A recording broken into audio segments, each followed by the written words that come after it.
Tasmiyah, Assalamualaikum warahmatullahi wabarakatuh. Waalaikumsalam warahmatullahi wabarakatuh. Waalaikumsalam warahmatullahi wabarakatuh. Waalaikumsalam warahmatullahi wabarakatuh. Kak, ini gabung bukan cuma Simia, Kak.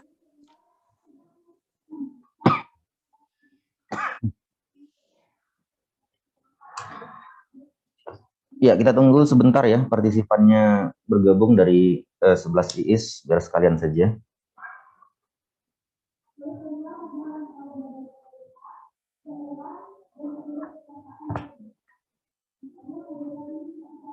Ya, baik, sebelumnya disampaikan pendidikan karakter ini yang tadinya di satu semester sebelumnya, semester ganjil, merupakan pembelajaran yang hanya khusus di masa pandemi saja, gitu ya.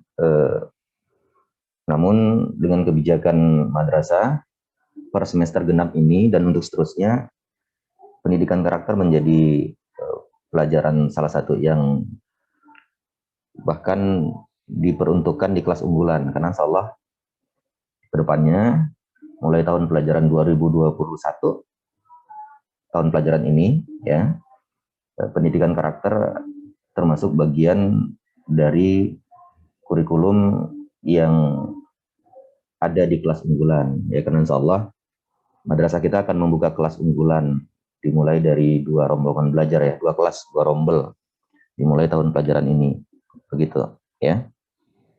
Nah, maka sejak hari ini pendidikan karakter akan kembali diajarkan kepada seluruh siswa, begitu. Baik, sudah bergabung 35 partisipan.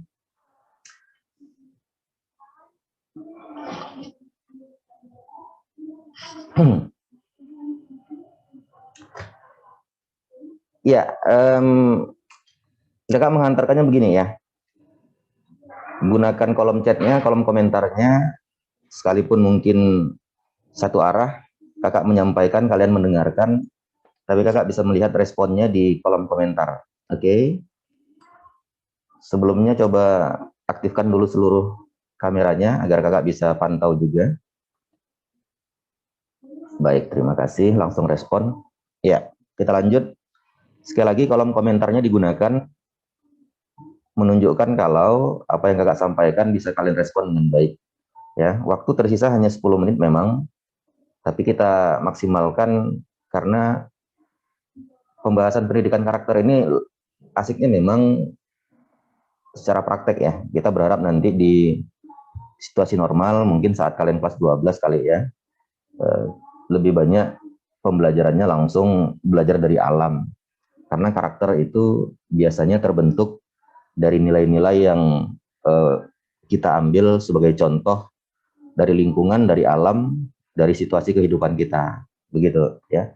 Baik, angkat tangan dulu untuk kalian yang masih mendengar suara kakak dengan jelas. Oke. Oke, baik. Terima kasih. Gunakan kolom komentarnya ya. Kita refresh saja ya. Kita segarkan kembali, kita flashback. Mengulang apa yang harusnya sudah kalian pahami. Satu kalimat tentang karakter yang kalian pahami. Apa itu karakter? Jadi kalau satu kalimat itu berarti lebih dari satu kata dong ya. 2 kata ya paling nggak minimal gitu ya. Apa itu karakter yang kalian pahami, bahasanya kalian? Silakan gunakan kolom komentarnya, kakak akan lihat.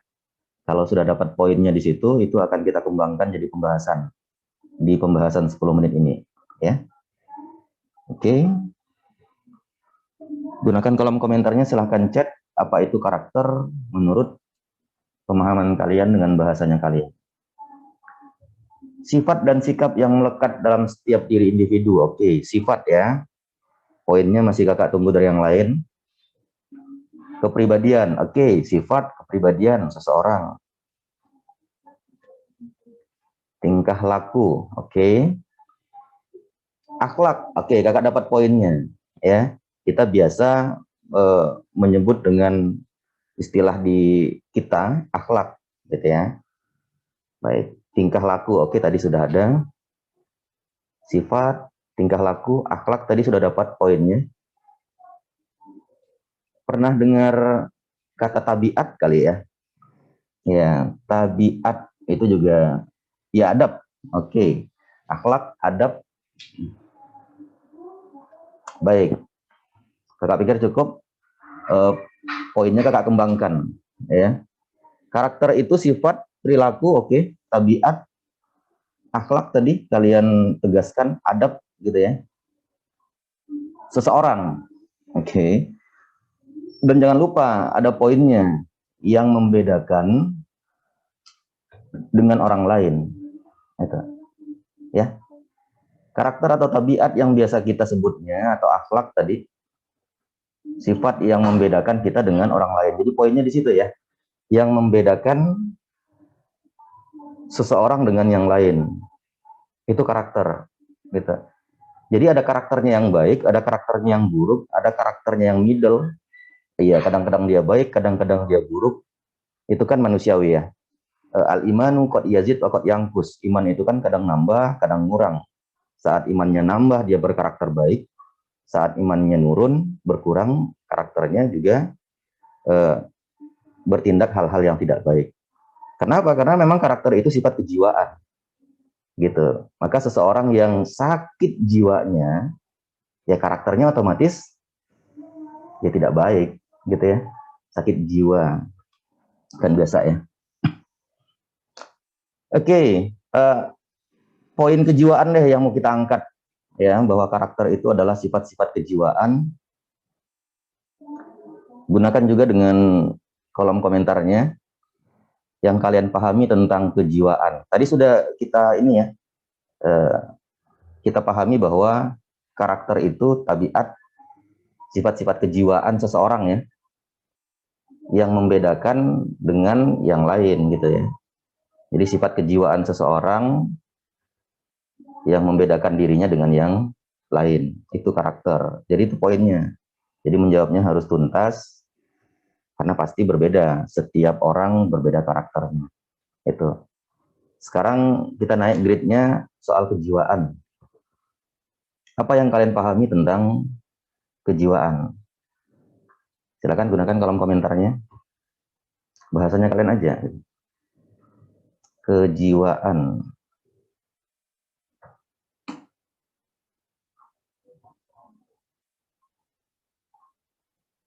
Tingkat kecerdasan, asik. Ya, sepertinya kakak udah dapat langsung poinnya ya. Tingkat kecerdasan, kepribadian seseorang, sifat, perilaku. Oke, baik. Tidak jadi persoalan dari mana kita memperoleh sumbernya, dari siapa, dari apa, seperti apa, yang pasti kita paham. Kita tahu, kalau pengen minuman dingin itu nyarinya ke kulkas. Gitu. Kalau pengen mau rebahan, kita masuk kamar, nyarinya kasur. Gitu ya. Jadi whatever, yang penting kita tahu kemana kita mencari jalan keluar dari sebuah persoalan. Sudah langsung tuntas tadi, itu ada yang menjawab Nurul ya, tingkat kecerdasan. Boleh dilihat di screen-nya bahwa kejiwaan itu adalah tingkat kecerdasan, sifat dan perilaku. Tadi juga ada yang jawab gitu ya, sifat, perilaku ya, serta kepribadian gitu. Contohnya emosi ya. Namun jangan salah, ketika kita mendengar kata emosi, biasanya kita langsung mengkaitkannya dengan marah-marah gitu ya. Emosian ini orang. Salah satu diantaranya is okay gitu. Kita sebut saya contohnya misalnya Regen atau Jenda gitu ya. Kakak sebut nama Regen, kakak sebut nama Jenda, mungkin langsung familiar ya di pikiran kalian yang berkarakter marah-marah. That's a karakter. Itu cuma karakter aja ya. Bahwa karakter itu bisa dirubah-rubah. Ingat, karakter itu bisa dirubah ya. Ya, tergantung kita pengennya apa. Jadi yang mengendalikan kan jiwa kita itu. Maka Regen karakternya marah-marah misalnya, stand up komedian, komika, atau Jenda, influencer, YouTuber, ya, yang selalu marah-marah dalam setiap tontonannya. Oke. Nah, jadi emosi itu bagian contohnya is okay marah-marah. Tapi masih luas lagi kajiannya. Kesedihan seseorang juga itu emosi. gitu, atau gembira dan sebagainya. Namun emosi itu kadang-kadang harus diukur, jangan terlalu over, jangan sampai berlebihan, sehingga kalau kita marah, marahnya berlebihan. Kalau kita sedih, sedihnya berlebihan. Oke, nah poin sebenarnya hari ini yang mau kakak share ke kalian adalah poin emosi. Oke, pengendalian emosi. Ya, kakak suka dengan kalimat atau kata itu dari dulu sebenarnya, ya. Karena kakak ingat waktu SD ini berdebat dengan teman sebangku soal emosi, ya. Bahwa contohnya marah-marah tadi, mungkin pernah kalian mendengar statement marah itu ada batasnya. Sorry, sabar itu ada batasnya. Kaitan dengan marah-marah tadi kan sabar ya. Sabar itu ada batasnya. Kakak bilang sabar nggak ada batasnya, gitu. Nah ini mungkin kajian kita nanti di pertemuan berikutnya saja ya. Ya karena sudah ada yang mulai coret-coret screen-nya, kita pindah aja screen-nya. Ini gokil nih yang nyoret-nyoret nih. Udah lama nggak nulis ya. Kakak tahu loh siapa yang nyoret. Kakak di sini mengaktifkan 3 media. Ya, jadi kakak bisa pantau. Dan kakak host. Oke. Nggak apa-apa, kakak nggak sebutin namanya. Gitu. Mending masih bisa nyoret-nyoret ketimbang hampir 1 tahun kita lockdown malah lupa nulis. Ya kan? Kalau kalian lupa, kakak ingatin bahwa sejak Maret kita dirumahkan. Ya kita begitu saja sebutnya ya, bahwa dibatasilah setiap pergerakan kita, gitu ya. Nah ini kan sudah Februari, mau masuk Maret kembali di 2021. Artinya sudah lebih kurang 1 tahun. Ya mudah-mudahan siswa Madrasah Aliyah Mualimin nggak ada yang lupa nulis. Nanti lupa deh nulis hurufnya, A itu apa, B apa. Oke, next, pengendalian emosi. Nah sama tadi, gunakan kolom komentarnya, bahwa nggak apa-apa nih ya, ambil saja contohnya marah-marah bisa jadi, karena itu yang mungkin dekat dengan apa yang kalian pikirkan ketika disebut kata emosi. Pertanyaannya simple, macam mana cara mengendalikan emosi menurut kalian? Satu kata aja, jadi jangan diborong. Satu orang sebutin satu aja, kakak akan bacakan, kakak akan cari poinnya. Duduk, itu sunnah, ya. Sahfri langsung ngasih kata kunci di situ. Istighfar, luar biasa. Minum air ya. Oke, next. Berwudu, sunnah juga itu berwudu. Kalau udah wudu pasti ada lanjutannya itu. Diam, that's right. Ya. Nah ini jawaban-jawaban teman-teman kalian kan juga bisa jadi contoh untuk kalian yang selalu marah-marah. Sholat, mencuri, Zaidan maksudnya apa? Iya, ini kalau diartiin ada maknanya mencuri itu mungkin ya, tapi hanya Zaidan yang tahu. Main game, tidur, nonton, oke, ini melakukan aktivitas mungkin yang menjadi pengalihan gitu ya. Tarik nafas, jangan lupa keluarin lagi, oke. Jangan nanti ketika mau nahan marah, dia narik nafas, terus lupa nafas. Marahnya hilang, nyawanya ikut hilang. Gitu. Oke, denger lagu, oke. Next, ada lagi kira-kira? Bagaimana cara mengendalikan emosi? Oke. Oke, kita coba lihat ya di layar yang akan kakak bagi. Di antara jawaban-jawaban kalian tadi sudah ada di situ. Oke. Tarik nafas dalam, jangan lupa keluarin. Cari kata yang menenangkan. Kakak merekomendasi film India mungkin yang judulnya Three Idiot. Kalau mungkin kalian pernah melihat film itu, gitu ya. Kakak suka dengan film itu karena ada pembelajaran di situ. Tokohnya menggambarkan sebuah realita kehidupan, ya. Dan ada satu kata yang selalu disebut, satu kalimat yang selalu disebut ketika si tokoh pemeran utamanya menghadapi sebuah persoalan. All is well. All is well. Dia tarik napasnya, all is well, all is well. Artinya apa itu? Bahwa semuanya baik-baik saja. Itu kata yang menenangkan. Nah kita bebas dong cari kata yang menenangkan menurut versinya kita. Misal si Kobil nih begitu mau marah-marah langsung dia cari kata yang menenangkan. Aku ganteng, aku ganteng, aku ganteng. Gitu. Ya nggak apa-apa dong, muji diri sendiri, nggak dosa itu, ya, gitu.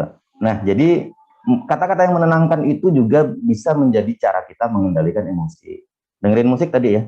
Coba sesuatu yang berbeda. Misal nih, kalian paling jarang atau hampir tidak pernah masuk dapur, apalagi masak. Masuk dapurnya aja nggak pernah, apalagi masak gitu ya. Ngidupin kompor juga dia nggak ngerti gitu. Nah, tapi ketika kalian menghadapi emosi yang berlebih, kalian perlu mengendalikannya. Coba deh hal yang berbeda yang nggak pernah kalian lakukan. Mungkin itu tadi contohnya. Masuk dapur, kemudian coba hidupin kompor, belajar masak, ya minimal mie instan versinya kalian. Apapun yang jarang atau tidak pernah kalian lakukan, coba lakukan untuk mengalihkan dari emosi yang terlalu berlebihan. Logikanya di mana? Bahwa dalam mencoba sesuatu hal yang baru, yang berbeda, itu kalian perlu konsentrasi tinggi, fokusnya berlebih, karena apa? Itu hal yang baru. Maka kalian lupa dengan emosi yang tadi barusan saja kalian alami. Jadi coba hal yang berbeda, kalian lakuin.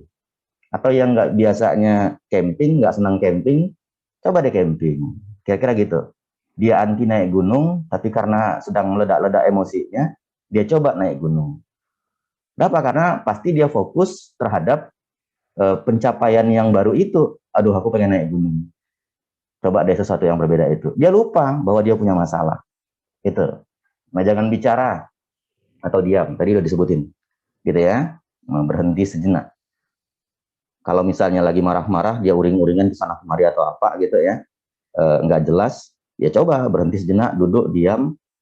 Nah, seperti apa pula dari sudut pandang agama kita, sunnah gitu ya. Tadi sudah ada yang menyebutkan beberapa. Coba cek kembali di screen. Ya, ketika zikir, sholat, berwudu tadi ya, mengambil posisi lebih rendah, gitu. Itu bagian dari contoh-contoh yang disunahkan ketika kita mau mengendalikan emosi. Kan selalu ya kita dengar itu contohnya. Ketika dalam keadaan berdiri marah-marah ya duduk. Dalam keadaan duduk juga dia masih marah-marah ya coba berbaring.